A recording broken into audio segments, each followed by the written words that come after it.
So we're going to look at it very carefully. We'll be looking at that very carefully, okay? Okay, anybody else? Jeffrey Epstein is a terrific guy. Well, I knew him like everybody in Palm Beach knew him. I mean, people in Palm Beach knew him. He was a fixture in Palm Beach. I had a falling out with him a long time ago. I don't think I've spoken to him for 15 years. I wasn't a fan. I was not, a long time ago. I'd say maybe 15 years. I was not a fan of his. That I can tell you. I was not a fan of his. So I feel... Good evening, everyone. You're listening to Red Pill 78. I am the corruption detector, and this is your Red Pill News. Hope everyone is having a nice day. It's beautiful, sunny outside, and I hope that everyone is still recovering from the weekend. Now, we are in a brand new week here, and as you can see on the screen in front of me, my good friend and fellow researcher Methods has isolated one of the most important posts that we were blessed with after the news of the day regarding a man with the initials. We'll call him J.E. I think you know who I'm talking about. Somebody from Palm Beach. Now, we're going to be going over some of the posts today, not all of the posts because there were so many. We are also going to be going over some very important stories as well. But first of all here, I want to show this here. In post 3372, Flynn news coming, and then there is a story from Sarah Carter. Under extreme and unprecedented pressure from extensive interactions with NSD head David Loffman. Loffman resigned shortly after. Remember, from post 2070, David Loffman forced fired. General Flynn will be comfy soon. We're going to take a look at this story itself from Sarah A. Carter in just a moment, but first we have a brief word from my sponsor, and we'll be right back. Are you feeling sluggish, bloated, no energy? Maybe you have some toxicity. With the poor air quality and poor water quality and our foods being redesigned, it's time we step up our game. A mild cleanse every day helps move negative materials out of your body, and the bonus is it tastes great. There's a movement going where people are starting to care about their bodies and what goes in them. Our tea is all natural with organic ingredients and non-GMO, plus there's no caffeine. The energy comes from the herbs. The special blend of herbs are synergistic in creating a movement in your body. We're not here to make claims, even though we could if there were no suits around. We receive email after email stating the benefits of Life Change Tea. Then again, the suits consider testimonies a claim. So about all we have left is, it's good. Try it, and you'll like the benefits. And to help you make the choice to purchase, mention that you heard it on Red Pill 78 and you'll receive free shipping. Put Red Pill in the coupon code, hit apply, and get free shipping. It doesn't get any better than that. Life Change Tea at getthetea.com, the tea that makes you go. Also, check out some incredible health benefits at YouTube on Health Matters Now. All right, thank you for sticking around, and remember, if you support my sponsors, you are supporting this channel. From SarahACarter.com, Michael Flynn's new brief shines sunlight on prosecutors' tactics. This is certainly some news regarding General Flynn. The defense team for former National Security Advisor Michael T. Flynn has submitted a filing to the Eastern District of Virginia, fighting the government's most recent proposal to ask the court to deem Flynn a co-conspirator in the case against his former partner. The designation is solely for the purpose of obtaining the admission of one document the government itself claims is already admissible under a different rule, according to a brief filed by Flynn's defense team. The substantial briefing was filed in just the last few days in the case the government filed against Bijan Rafikian, Flynn's former consulting firm partner. It was only unsealed Tuesday. Flynn's own filing is the most recent, after just receiving the government's filing at 9 p.m. last night. The evidence collected by Flynn's current defense attorney, Sidney Powell, who recently replaced Flynn's former defense attorney, Robert Kellner, sheds new light on the extraordinary tactics used to target and retaliate against Flynn, according to the filing. Further, Powell's submission to the court also reveals that Flynn and his attorneys were under extreme pressure to file a Foreign Agents Registration Act in February 2017 by David Loffman, the former head of the National Security Division. Flynn was forced to file his FARA registration in February 2017 under extreme and unprecedented pressure from extensive interactions with the National Security Division, including then NSD head David Loffman. Loffman, of course, resigned shortly after on February 8, 2017, during DOJ Inspector General Michael Horowitz's investigation into the FBI's probe of Hillary Clinton's use of a private server to send classified emails. Further, Flynn's former counsel had advised prosecutors that Mr. Flynn did not know and did not authorize signing the FARA form, believing there was anything wrong in it. He honestly answered the question his former counsel posed to him to the best of his recollection, and some with the benefit of hindsight. The government's case against Rafikian, 66, and Kamil Ekim Alpetekin, 41, a Turkish national, involved Flynn's former security firm Flynn Intel Group. Rafikian, who goes by the last name Kian, and Alpetekin were indicted in December of 2018 on conspiracy and acting in the United States as illegal agents of the government of Turkey. Notably, that indictment came just in time to provide any encouragement Flynn might have needed to cement his guilty plea in Judge Emmett Sullivan's court. The pair were also charged with making false statements to the FBI, according to the Department of Justice. According to the changes, Rafikian is charged with conspiracy and acting in the United States as an illegal agent of the government of Turkey. Basically, they are charging Kian with violating the Foreign Agents Registration Act, which is rarely prosecuted. According to Ms. Powell's brief, the government has recently been insistent that Flynn admit that he knowingly and intentionally allowed FARA documents to be filed on behalf of his former security firm Flynn Intel Group by his former counsel at Covington and Burling. The prosecutors have been adamant that Mr. Flynn testified that he authorized the filing of the FARA form, knowing and intending that it contained false statements. Mr. Flynn cannot give that testimony because it is not true. Flynn, who has been cooperating with the government throughout its investigation, has given hundreds of hours of interviews and information at great personal expense in time, travel, and attorney's fees. Still, the government prosecutor, Evan Turgeon, was not satisfied, according to the defense filing. So much so that the prosecutors re-interviewed Flynn's former attorney Kellner about the FARA filing. Flynn's former counsel Kellner admitted they had to make difficult judgment calls regarding the filing because of the extreme pressure, and they did so with the advice of the National Security Division, the filing states. However, during trial on June 28th, Judge Anthony Trenga, who is presiding over the case against Kian, pressured prosecutors nearly half a dozen times to explain what laws were violated regarding an op-ed that was published by the firm and the issue of lobbying. That's what I'm having trouble understanding here, the judge said, as reported by Politico. It's a convoluted statute. Powell contends in the filing that the government cannot now designate Flynn a conspirator in Kian's case because prosecutors stated in open court on June 13th that Flynn is not a co-conspirator and made numerous identical representations to Flynn's new attorneys. Flynn has been cooperating as a witness for the government and continues to cooperate fully with the government, she states in her brief. The court has not ruled on the government's request and could even wait until after the trial to make a decision. In fact, prosecutors stipulated that Mr. Flynn is not a co-conspirator in the case before the court. The defense team notes that this is not a mere correction of the record that the government sought, but a complete and unwarranted about-face. Powell's recent filing with the Eastern District of Virginia was in response to a government filing that the defense team was made aware of only on July 7th. According to the filing, the government prosecutors are requesting that the court now designate Flynn as a co-conspirator in the case against Rafikian. Prosecutors stated that the request was based on a document that the government itself concedes can be submitted without designating Flynn a co-conspirator. The question is, why would the government want to all of a sudden do an about-face on Flynn? It appears to be in response to their failure to strong-arm Flynn into telling him what they want to hear, rather than the truth. In fact, government prosecutors stipulated numerous times to the court that Flynn was a full cooperating witness, and the defense filing makes that clear as well. The government's about-face is not a correction of the record, states the defense. There is no misstatement or typographical error which can simply be corrected. The prosecutors made deliberate and affirmative admissions to counsel and this court that constitute judicial admissions binding under the law.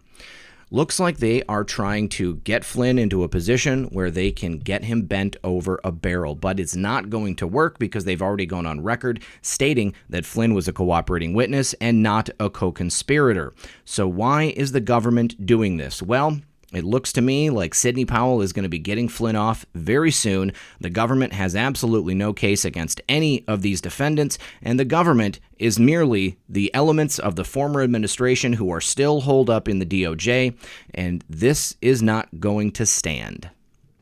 Now, if you watched the video yesterday, you saw that I reported that when police broke into J.E.'s townhome in Manhattan, inside the safe, they found CDs labeled with young name plus another name. That would be the name of the individual featured on that disc with that young person.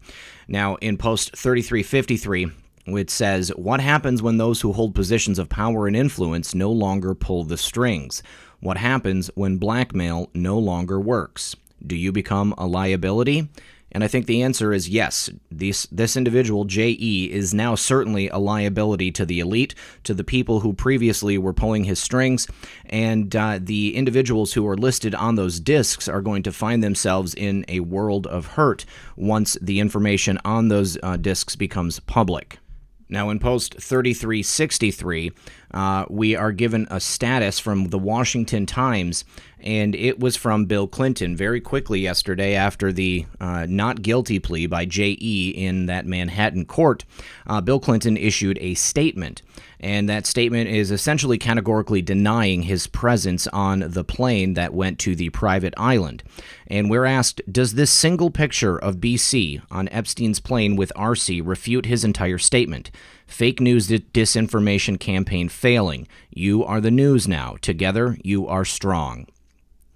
And you can see right here, Bill Clinton with a young individual. I will not say her name because the last time I did, I received a community guidelines strike. But it is a picture from inside that plane. I'm not going to say what took place on this plane. If nothing else, I don't know that for certain. But this is a legitimate picture of Bill Clinton and this young woman on the plane going to the island.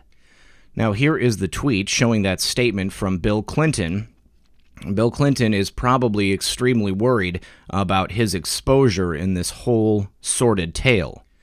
And from the article, it's staff, supporters of the foundation, and his Secret Service detail traveled on every leg of every trip. He had one meeting with Epstein in his Harlem office in 2002, and around the same time made one brief visit to his New York apartment with a staff member and his security detail. He's not spoken to Epstein in well over a decade and has never been to Little St. James Island, Epstein's ranch in New Mexico, or his residence in Florida, it said. Now, from post 3362, we were given this article from Fox News back in July of 2016, and the title is "Billionaire Sex Offender Epstein Once Claimed He Co-Founded the Clinton Foundation." Attorneys for convicted sex offender Jeffrey Epstein touted his close relationship with Bill Clinton and even claimed the billionaire helped start Clinton's controversial family foundation in a 2007 letter aimed at boosting his image during plea negotiations, Fox News has learned. The 23-page letter, written by high-powered lawyers Alan Dershowitz and Gerald Lefcourt, was apparently part of an ultimately successful bid to negotiate a plea deal before Epstein could be tried for using underage girls in a sex ring based in Palm Beach, Florida, and his private island estate on the 72-acre Virgin Islands home dubbed ORGY Island. Epstein spent 13 months in prison and home detention after agreeing to a plea deal in which he admitted to soliciting an underage girl for prostitution. Mr. Epstein was part of the original group that conceived the Clinton Global Initiative, which is described as a project bringing together a community of global leaders to devise and implement innovative solutions to some of the world's most pressing challenges, read the July 2007 letter to the U.S. Attorney's Office in the Southern District of Florida. Focuses of this initiative include poverty, climate change, global health, and religious and ethnic conflicts. The hedge fund magnate's true role in creating the foundation could not be confirmed. Whether Epstein was an actual founder of the foundation or exaggerated his role in a phony effort to appear altruistic is not clear. What is clear, however, is that the Clintons never refuted the claims in this letter.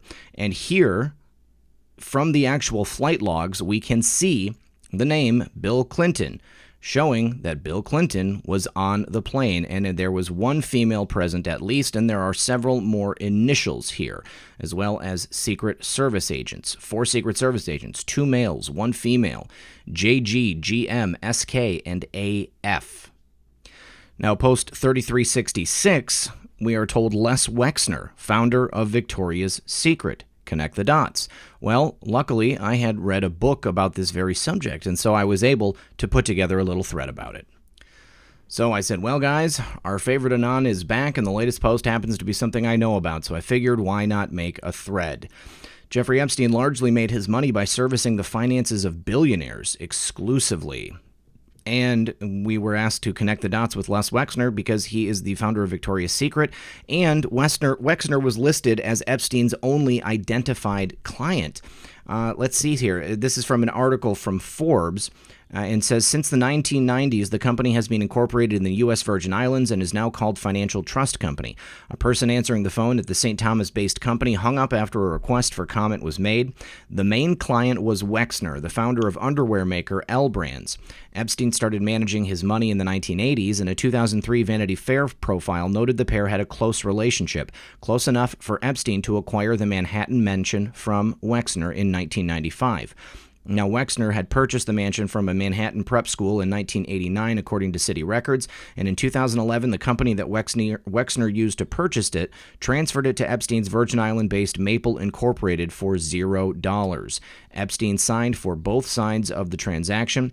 People have said, it's like we have one brain between two of us. Each has a side, Epstein said in the 2003 profile. Now, Wexner was apparently Epstein's mentor, possibly his only financial client, which apparently raised some suspicions over the years. This is from a Vote post. This is maybe why Epstein was given the mansion by Wexner. Media stories on the New York mansion suggest that Epstein's taste was similar in many ways to the circle of the Podestas, Alefantis, Marina Abramovich, including statues of naked men and dog feces and framed prosthetic eyeballs. Very creepy stuff. He also had what was apparently the largest Persian rug in the world, as well as a stuffed dog. Very, very creepy stuff there, but looks like Wexner and Epstein have a very, very close relationship. Now, was Epstein able to get this stuff out of Wexner because he was, shall we say, blackmailing him, or was it because they were in on the whole thing from the very beginning? Now, we have a repost in 3368 of the marquee with the three posters for FISAgate, Panic in D.C., rather, and Guardians of the PEDOPHILES, and it's titled July 2019. This is what's taking place in D.C. right now. Now, these next two posts, 3370 and 3371, have something to do with Jeff Sessions. In the first post here, 3370, Sessions began the Epstein investigation. When that is revealed, those who doubted may see the light. The wheels of justice turn slow, but when they turn, they are powerful. 10 times the speed now underway. We are back online. Pelosi attempted to block. Now, I don't know if that means that Pelosi attempted to block the investigation or if Pelosi attempted to block the team from getting back online. But here, this is actually something I had shown in the past. This is an article about Jeff Sessions right around the time that Andy McCabe was fired. It says, back in 2011, the indomitable Peter Schweitzer published Throw Them All Out, a detailed examination of the political corruption as it is actually practiced in the halls of Congress. In his investigation, Schweitzer found one single member of Congress against whom no allegations could be held, who had never taken a dime that was not his, had never cut any backroom deals, had never, simply put, played the game. And that individual was Jeff Sessions. That fact is all you need to know to understand why Donald Trump selected Sessions for the Department of Justice and why Sessions has followed the course he has in taking on the Russia collusion coup effort. Sessions is the quintessential Eagle Scout. He will follow the rules down to the last subclause and will not make the move until every T has been crossed and every I dotted. We saw the first results of this approach last Friday in dealing with Andrew McCabe, this century's prime example of a cookie full of arsenic. Sessions waited until the FBI's Office of Professional Responsibility, which is run by Assistant Director Candace Will, who was appointed by Robert Mueller, of all people, recommended that McCabe be fired. He then had McCabe officially informed beforehand, following established procedure to the letter. This comes under the rubric of strategy, a concept unfortunately foreign to too many active conservatives. A large number of conservatives recognize only one course of action, a headlong charge against the closest target while howling at the top of their lungs. Not only do they dismiss any more subtle form of action, but they often attack those engaging in it of cowardice or corruption, or of being an Alinskyite, Obamaist, commie stooge, despite the fact that their kamikaze runs usually end up heading over the nearest cliff. So it was with Jeff Sessions, who has been routinely dismissed as paid off, being asleep under his desk, or as part of the swamp. I thought that this was incredibly important to highlight today, you guys, because I've always said that I thought that Jeff Sessions was a good guy, and I thought that Jeff Sessions was acting according to the rules. He was doing it in the way that it had to be done. He was also acting under the radar so that the cabal would not realize what he was doing, thinking that he was part of their cadre of evildoers. So right here, we have it perfectly summed up, and don't forget this, guys. Too many people are rushing headlong over a cliff, or they're just looking for the easy hanging fruit. They want to see somebody indicted. They want to see somebody taken down. Well, we've gotten an indictment, and it took long enough because it was the absolute most important indictment. I'm going to say it again. I think Epstein is the keystone. Now, in Post 3373, we are told that surveillance of, I believe that's Supreme Court. I believe that's surveillance of Supreme Court. I don't know what JS means, but terminated. Sleep well. And in the next post up here, 3375, we are told that it was disguised under the leaker target program. So they were surveilling the Supreme Court, potentially maybe to get dirt on them, and they were doing it under the guise of the leaker target program, so to make sure that people were not leaking. Well, if the surveillance is done, then perhaps the Supreme Court will be able to act in a manner befitting their office and not worry about being blackmailed. And then, of course, at 3377, we get a post from Q+. We are with you. Good to see you, Mr. President. And then in post 3378, for humanity, Q+. For God and country? No, it's for all of humanity. Of course, then we are reminded about Gloria Vanderbilt. She's been in the news recently because she passed away. And here we have some post information regarding Joe Biden and his sons. So let's take a look at an article dealing with that from John Solomon and the Gateway Pundit. John Solomon has filed a lawsuit to uncover State Department records on Hunter Biden's Ukraine contracts and work. On Monday night, investigative journalists joined Sean Hannity to discuss his recent lawsuit to uncover State Department records on Hunter Biden's Ukrainian contracts. Solomon told Sean Hannity that he submitted FOIA requests, but the State Department did not honor those requests. Why do these people still have government jobs? After leaving office in 2017, Vice President Joe Biden bragged about strong-arming the government of Ukraine to fire its top prosecutor. Joe Biden made the remarks during a meeting of foreign policy specialists. Biden said he threatened Ukrainian President Petro Poroshenko in March 2016 that the Obama administration would pull $1 billion in U.S. loan guarantees, sending the former Soviet republic towards insolvency, if it didn't immediately fire Prosecutor General Viktor Shokin. Biden suggested during his talk that Barack Obama was in on the threat. John Solomon revealed what Biden did not tell his audience. Joe Biden had Poroshenko fired because he was investigating Joe Biden's son, Hunter.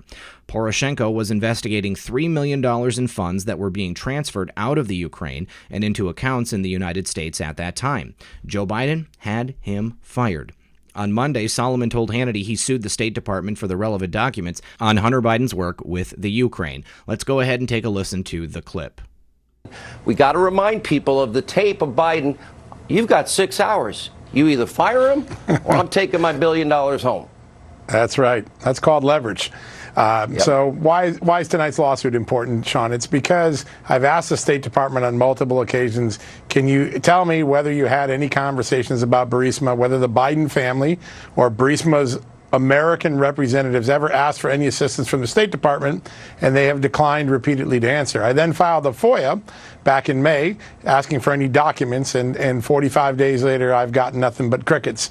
So today, with the help of the Southeastern Legal Foundation, a public interest law firm, I filed a lawsuit trying to compel the State Department to provide any documents that would show whether Hunter Biden, Joe Biden, their staffs, their American lobbying and PR and law firms, if any of them had contact with the State Department about the Burisma case in the time frame around when Joe Biden forced the prosecutor's firing. And we should get a lot of visibility into this. My sources indicate to me there were a couple of meetings, Biden-related meetings at the State Department during this time frame.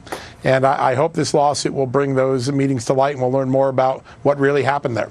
And there are other questions, too, because he was not in the hedge fund business, but he was with his then vice president father on Air Force Two, flying to China. And then, 2-3 weeks later, how much money did a firm that he was representing that he had no experience in end up paying? Yeah, over $1 billion. A Chinese firm. Yeah, it was a big investment, over $1 billion. And so you see this pattern in 2013, 14, 15 of Hunter Biden following in the vapor trail of his father's government work and collecting big money. And that's what's troubled people. People I've spoke to in Ukraine, people I spoke to in the United States, people I spoke to in China, all see this pattern as troubling, cashing in, so to speak. What we need to know is, what did the candidate now, Vice President Joe Biden, now candidate for President Biden, what did he know? Who told him what? Did he know that prosecutor was investigating his son? All right. Thank you, John Solomon. Great reporting. Now, if it were up to the so-called journalists, there are none in the mainstream media, none of this would ever get reported. Biden would never be fully vetted. That's right. They're not journalists. They are merely an arm of the Democratic Party, and they're not interested in getting to the truth. But now the truth is finally coming out. People like Joe Biden, his sons, they have taken advantage of this system and this country and the goodwill of people across the globe for far too long. You can no longer threaten people in the manner that Joe Biden did, because the judgment call is coming for you. Now, from Post 3383, Dem leaders raking in millions of dollars in kickbacks from foreign aid funded by U.S. taxpayers. We were told long ago in this post right here that the U.S. taxpayers were paying for all of these scams, the Paris Accord, the Red Cross, foreign aid, and war. It goes on and on and on. Well, in this post here, it says, imagine what would happen if by law, every U.S. congressman and woman, U.S. senator, president, etc., was by law audited every 1 to 2 years by an independent agency. Imagine what would happen if those audits extended to all family members of such elected officials. Would D's continue to push for foreign aid to other C's versus the homeland, other countries versus the homeland? What happens when the kickbacks dry up? Maxine Waters, $4 million house. Nancy Pelosi, net worth $150 million. Joe Biden's son and brother, net worth tens of millions. Clinton family, $200 million plus. Pre-election of Bill Clinton, less than $1 million. Obama family, $40 million plus. Pre-election, less than $1 million. Disguised under book deals. Those who take are offered more powerful positions within the party because they are controlled. Drain the swamp. Now, many people asked yesterday about Barr's recusal from the Epstein case, and I had mentioned that he previously was affiliated with a law firm who is representing Epstein. But in this post, 3386, we're told that Barr was not recused from Epstein pending cases, only past. D, fight, coming, liberal outrage, coming, Pelosi's daughter inserted, countermade, simple. Looks like Pelosi's daughter was trying to get some leverage there and make a case for some leniency. Now, the next post, 3387, it is the video that will get Donald Trump elected. You guys, if you have not seen this, you must have been living under a rock. This is one of the most important videos of the century because we're told, listen very carefully again, note the last 2 years, note the next 6 years. You were told what was going to happen. You were told what battles we face. Strategic, pre-planned, patriots in control. All of this has been pre-planned. Donald Trump knew exactly what he was getting into, and he knew exactly the fight that was going to face him in the election and then the presidency ahead of him. He has done a tremendous job, and there is so much more work to do before him and for us and the rest of America. Now, in post 3389, AG and Rogers meeting. Durham and Rogers meeting. Why did Rogers retire? Why did Rogers visit POTUS at Trump Tower without authorization shortly after a skiff was installed? Why did select former ABC directors call for the removal of Rogers? Why did POTUS move his Transition Command Center base of ops from Trump Tower the very next day? Well, we now know that that's because he was being spied on. And we know that Rogers is now going to be able to testify to all of the things that he witnessed. Rogers is now free to testify in any open criminal proceedings against the former administration. Hopefully, this is the reason why he retired. Now, the dominoes are truly starting to fall. Take a look at this. Ed Buck has now been accused of human trafficking. Prominent political activist Ed Buck is facing new legal troubles as the mother of a man who died in his home has filed an amended civil suit accusing Buck of human trafficking and engaging in revenge, PORN. Ed Buck, I'm sure you'll all remember, I've done videos on him before. He's the man who keeps having young black prostitutes die in his home from ridiculously large amounts of drugs and overdosing. So now Ed Buck looks like he is joining the bandwagon of human traffickers, prominent Democratic human traffickers, because remember, J.E. with the island and the airplane is himself a large Democratic donor and a registered Democrat. All right, folks, I'm sure that there will be more to come, but I need to get to the doctor, so that's all I have for you today. I want to thank everyone for joining me. As always, this has been Red Pill 78. I am the Corruption Detector, and this was your Red Pill News. Good luck, everyone, and God bless.